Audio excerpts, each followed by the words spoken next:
अहिल्यानगर जिल्ह्यात लाडकी बहीणमुळे कांदे काढायला थेट मध्य प्रदेशच्या महिला। राज्य सरकारच्या लाडकी बहीण योजनेमुळे महिलांच्या खात्यात दर महिन्याला 1,500 रुपये जमा होत आहेत। यामुळे ग्रामीण भागातील महिलांना आर्थिक मदत तर मिळते, पण दुसरीकडे या योजनेचा एक वेगळाच परिणाम शेतकऱ्यांच्या पथ्यावर पडतोय।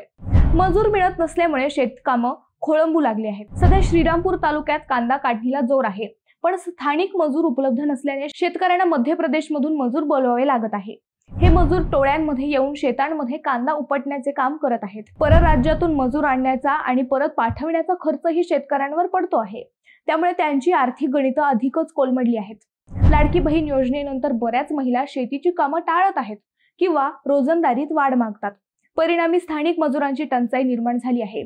याच मुद्द्यावर सर्वोच्च न्यायालयात दाखल याचिकेवरील सुनावणीत न्यायालयाने राज्यात शेतीसाठी मजूर मिळेनासे झाले असल्याची टिप्पणीही केली आहे। अहिल्यानगर जिल्ह्यात सध्या कांदा काढणीच्या कामांसाठी स्थानिक मजुरांची कमतरता भरून काढण्यासाठी थेट मध्य प्रदेशातून मजुरांच्या टोळ्या आल्या आहेत। श्रीरामपूर तालुक्यातील मुठे वडगाव येथे शिवाजी पवार यांच्या शेतात मध्य प्रदेशातील हिरालाल आहिरे हा आपल्या 34 मजुरांच्या टोळीनिशी कांद्याची काढणी करत आहे।